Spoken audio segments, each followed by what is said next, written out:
Hi, my name is Raffaella Braga, registered dietitian with a master's degree. Let's see what nutrition questions the internet has for us today. How do I get rid of sugar and dessert cravings?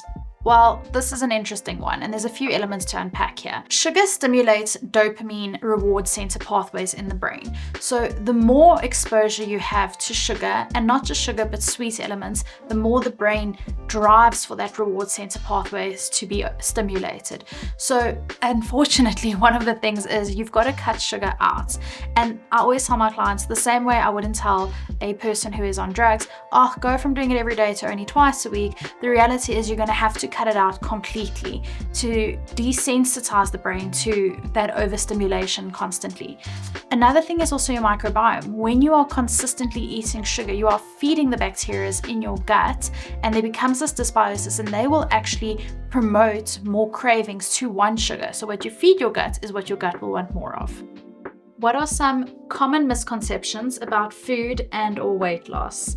Hey, this is an interesting one because there's just so many actually. One of the big ones that I tend to find is that people think that because something is healthy, they can just have an abundance of it. So you'll often see this with things like olive oil and avos and nuts and seeds. People tend to think that they're really healthy, so they're adding half a cup of chia seeds into their smoothie in the morning, and they're doing, a whole avo smashed on toast for breakfast. And although they are healthy and they have a lot of benefits from their lipid profile and how the body utilizes those fats, and they're important for your brain as an example, they are still, out of all of your macronutrients, have the highest calorie density.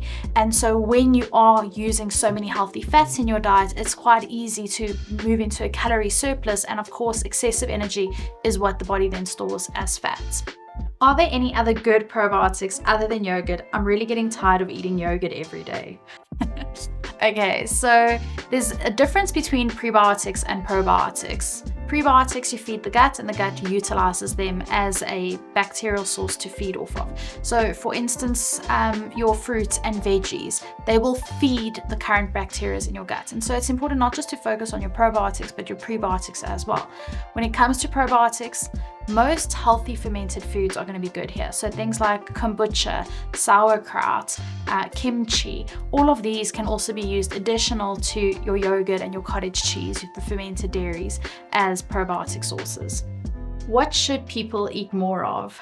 This is a very dangerous question to ask a dietitian, because I'm going to start off by saying fruits and veg. The amount of, it's actually shocking to see in practice how little veg people consume. They're lucky if they even get it at dinner. And what people don't realize, specifically like if we're looking at weight loss now as an example, that they end up over-consuming on their protein and carbs. And by doing this, they push themselves into calorie surpluses, and they can't understand why they're not losing weight. Whereas veg gives you that bulk, it gives you that volume, but keeps your calories nice and low. So if you're trying to lose weight, this is obviously definitely important, but also from an antioxidant point of view. Every color of a fruit or vegetable attributes to a specific phytonutrient, which is in essence a fancy way to say an antioxidant. So by getting lots of different colored veggies in consistently on a regular basis, you're actually benefiting from all of those antioxidant compounds. Another one I'd probably say here is to eat less of processed foods and these ready kind of takeaway foods. We live in really busy times, and I completely understand that, but we still need to make a little bit of an effort when it comes to our food. And even if that means meal prepping or, putting efforts, I always say to my clients, if you had time to watch a series this week, you had time to exercise, and you had time to prep your food. So sometimes it just requires a little bit more planning. You do have the time. But cut down on those processed foods. They're high in fats, they're high in saturated, or specifically saturated fats, they're high in sodium. So it's definitely something that you'd want to do less of. Do you believe that people should eat according to their blood type? And what is the most common misconception you have seen in your clients? Okay, so no, there is actually no research to support the blood type diet. And it's quite interesting, this blood type diet came about many, many years ago, and it's interesting to me that people, still believe that it actually works. So if you look at the research, a massive research was actually done over this, and there was no conclusive evidence to say that it worked or not.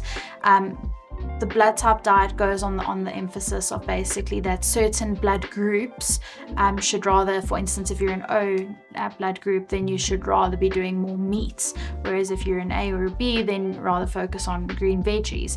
But this diet actually also had an element about exercise, and what we saw was people then started exercising as well. So with regards to the blood group type diet, no, this is not correct to go with this. Why is there little to no talk of the carnivore diet? This is a very controversial subject at the moment, and the research is a little bit all over the show with this. So it's important to note that when we are talking about what exactly is the carnivore diet, okay, it's a very high protein type of diet. What we do know from research is that the carnivore diet has been associated with increased risks for cholesterol as well as colon cancer. Although some people have documented that it has helped put certain autoimmune diseases into remission or has helped them with weight loss, the evidence here is, like I said, very controversial, and we'd have to look at a proper systematic review to actually conclusively see where this is going. But when we cut starches out, fiber is in our starches, not in our veg. You would have to eat about 15 cups of veg a day to reach your fiber requirements. And so by eliminating starches, you're eliminating fiber out of your diet, and that's going to have a lot of detrimental effects too. I always tell clients it's a massive red flag if someone is cutting out a specific food group as a whole and glorifying only one. Everything was put on this earth. We are supposed to consume them in correct proportions and in balanced ways. And so, yeah, like I said, very controversial. What is the difference between a nutritionist and a dietitian? This is a good question, and it's something that comes up often, but the main difference is actually in their qualifications. So a nutritionist studies usually about a 3 to 5 months course. It's a quick one, and it focuses basically on your basics of nutrition. A dietitian studies for over 4 years, has to also do a community service year where you have to do internships, work in hospitals. A dietitian is also a lot more clinical based, so they will deal with situations like kidney failure, liver failure in hospitals, feeding tubes if patients are in ICU, or if they have PEGs or colostomy bags, whereas a nutritionist is not equipped in these departments. What's the point in a dietitian? This is an interesting question. So I think it's important to understand what a dietitian actually does. And the same way as you will go to your tax advisor or your accountant regarding your business affairs, if you're a mechanic, you don't try and do your business affairs, right? You've got an accountant or a tax advisor to help you with that.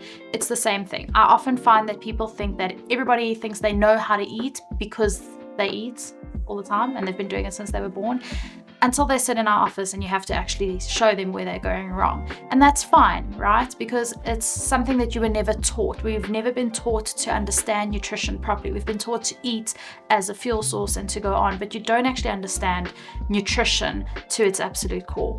So seeing a dietitian is very useful because yes, she's able to show you exactly where you're going wrong. She's able to help you achieve what goals it is that you're trying to with knowledge that you might not have had. But above that, it's a support system and an accountability system. And it's really difficult often to walk these journeys on your own based on Google and social media and what a friend has said and trying to put all that information together and trying to figure out how to do it on your own. Instead of having a person sitting in front of you who has put in the amount of years and research into knowing exactly what they're speaking about, giving you sound information, correct scientific information, individualizing it for you, because ChatGPT does not individualize your meal plan for you. So the point of a dietitian is to have that person that's going to help you with your nutrition, help you achieve your goals, and give you sound knowledge. That's all from me today. I'm Raffaella Braga, your registered dietitian.